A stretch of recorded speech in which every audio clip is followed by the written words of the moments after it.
So you're looking for a new drawing tablet and you're tired of these reviews that are basically just a list of specs, because let's face it, if we wanted to read the specs, we could just go on the websites and compare them ourselves. But if you want to know which tablet you should buy based on what kind of work you want to do with it, how you want to progress in your art career, and what kind of budget you have available, then keep on watching. Hey, it's Editing Jessica here, and I've just realized that the video is longer than I anticipated, so I'm just gonna leave this timestamps here so you can speed up to wherever you want to go in this review. So I've had all three types of tablets. I've had a pen tablet, I had a graphic display tablet, and I've had an iPad. So I'm gonna be comparing them based on my own experience. And the first tablet we're gonna be talking about is for the student or the beginner.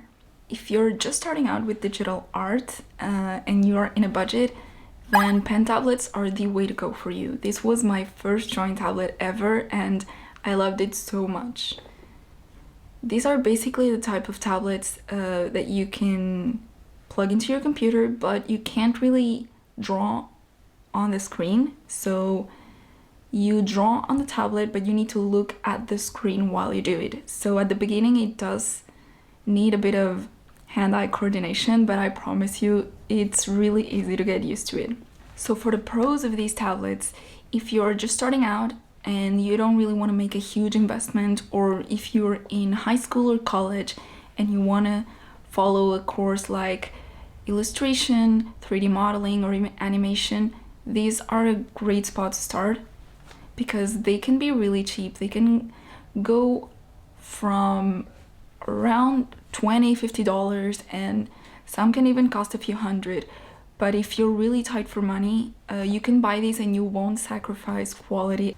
Another pro is that they are really portable. So because they're so small, you can just take them with you in your backpack with your laptop and you can draw anywhere. So you can draw in university, in school, you can take them to a cafe, you can really go wherever. You can take your laptop with you. So it's really handy. But not all can be great at such a low price point. So what are the cons? And the biggest drawback that I can see right away is that you're not drawing directly into the screen. So it does require a bit of hand-eye coordination, but I promise you it's quite easy to get used to. When I first got my Wacom Intuos back when I was in high school, I thought it would be really difficult to get used to drawing and not looking at what I was doing, but it actually only took me a few days to get the hang of it. The second con is that you do need a computer if you want to use this. So if you don't have a computer, or if your computer is really slow, then you are gonna be dependent on that, because basically you need to plug this into your computer and then use whatever programs you have there. And so this means that if you need also to buy a computer to do your work, because either you don't have one or yours is too old or slow, then you need to consider that money as well for the investment. You do need to buy a computer for this. So really with these tablets, the only limitation is not the tablet itself, because you can produce really great work with it, but the limitations lie more on the computer. So if it's slow, you're gonna feel that, because you're basically using it as a second mouse that you can control better. But if you have a fast machine and really professional programs, then you're good to go.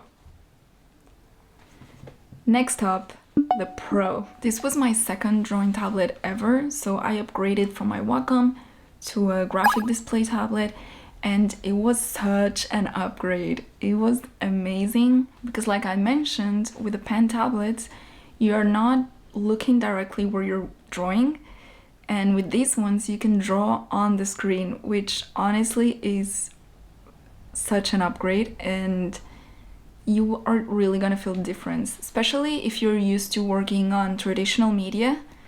This is gonna be closest to drawing on paper because you can actually see what you're doing. And again, I already have a video comparing my Wacom to a graphic display tablet, and I'll link it down below if you want to see a really in-depth review and why I upgraded. And these are a bit more expensive, so These can go from up to a few $100s to a few $1,000s depending on the brand and the screen size. So what I mean by pro, you should get this type of tablet if, first of all, you have the money to spare, and second of all, if you are really planning to go on a career path of something like animation that really requires computer programs.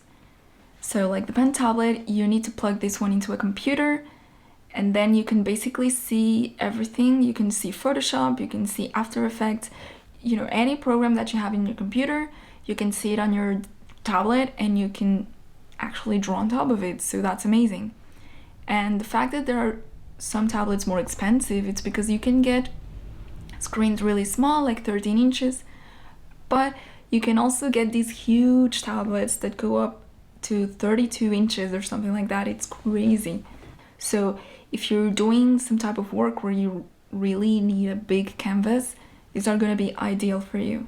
And so like I mentioned, one of the pros is that if you come from a traditional art background, this is going to be an easier adjustment than the pen tablet because you can actually look at where you're drawing. So what are the cons? So the cons are basically that it's very expensive in relation to the previous one. The price range here really varies.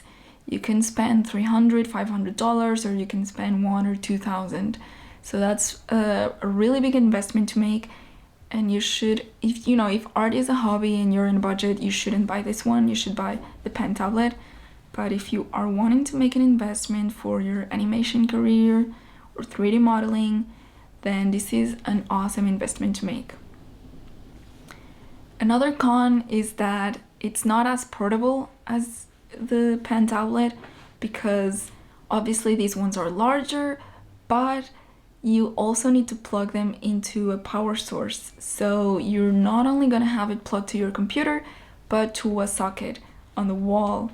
So you really need to keep this in mind. You can't just, put a 32-inch tablet on your backpack and go to a cafe because you need space on the table for your computer, your tablet, you need a power source, you need all this stuff. So keep that in mind as well. It's not really the best tablet if you want to travel and work on cafes. So if you're someone that is planning to draw and travel a lot, maybe the other one will be better for you. And finally, what I'd like to call the best of both worlds, at least for illustration. Let me explain. So for this, it's going to be the iPad. And the reason why I think it's the best of both worlds is because you can draw on the screen like a graphic display tablet, and at the same time is really portable like the pen display tablet.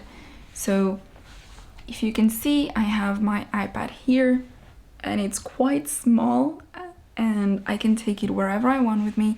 I can draw on the couch because it doesn't need a computer to work. So I don't need to plug it into a power source. I don't need to plug it into a computer. I can take it with me on the train. I can draw on the sofa.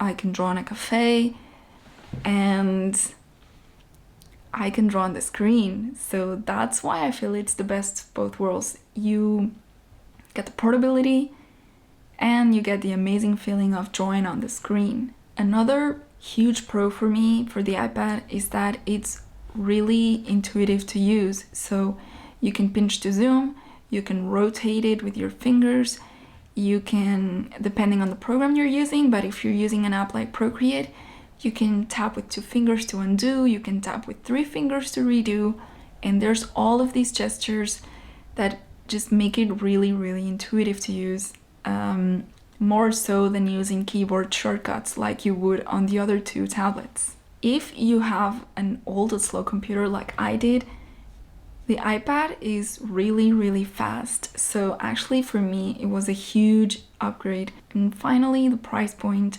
You can most likely get it for cheaper than a graphic display. You can get iPads that range from $300 to $1,000. So, there are several models. You just need to know which one is in your budget, but they're all equally as good for drawing, I think. And so that makes it cheaper than a Cintiq, although it is a bit more expensive than, the $50 pen tablet, but you do get to draw on the screen, you don't need a computer, and it's really fast. Okay, but obviously the iPad is not perfect and it does have some cons. The first one is what I already mentioned. It is more expensive than just buying like a $50 small pen tablet that you can carry with you. The second one is that, you know, you can only go so big with the screens on the iPads. Mine is 11 inches. So if you really value a huge canvas of 16, 24, or even 32 inches, then you're probably better off with another tablet. And finally, the biggest drawback, and this is why I mentioned that it's the best of both worlds for illustration, and that is that you don't plug this into your computer. So it's a different operative system, which means that you need to use different programs. So if you need to use After Effects, if you need to use Photoshop, and if you need to use 3D modeling programs, then maybe the iPad is not the best for you. There are some apps for animation that I've seen, but they're not, I don't think they're as advanced as you would need them to be on a computer.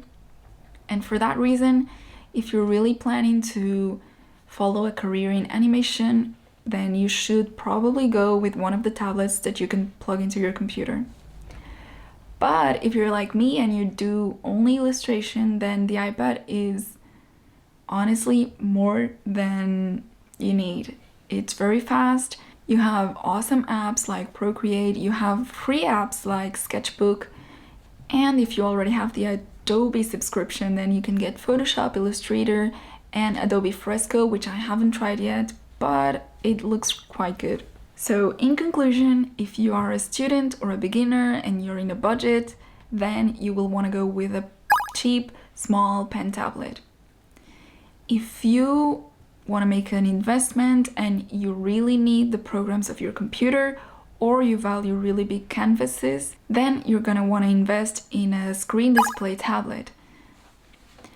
And finally, if you, like me, value portability above all and convenience, and you want to focus on illustration, then the iPad will be the best choice for you because it's portable, you can draw on the screen, and it has great apps for drawing. So I hope this was helpful and that now you have a better notion of which tablet you should buy. And so I think it's time for me and you to just shut up and go draw. See you in my next one. Bye!